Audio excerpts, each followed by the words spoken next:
Thực hiện diện tổng rà soát, làm sạch dữ liệu đăng ký phương tiện, giấy phép lái xe và số hóa hồ sơ đăng ký xe, Công an xã Ba Sao, tỉnh Đồng Tháp đã triển khai ra quân với tiêu chí đúng, đủ, sạch, sống.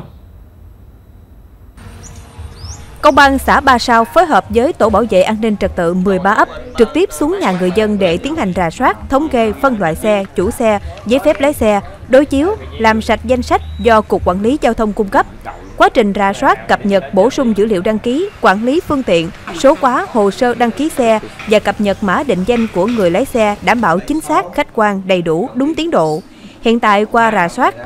xã Ba Sao có hơn 14.750 xe mô tô, 404 xe ô tô, 1.280 giấy phép lái xe chưa có đầy đủ thông tin. Công an xã sẽ rà soát thông tin cụ thể từng trường hợp.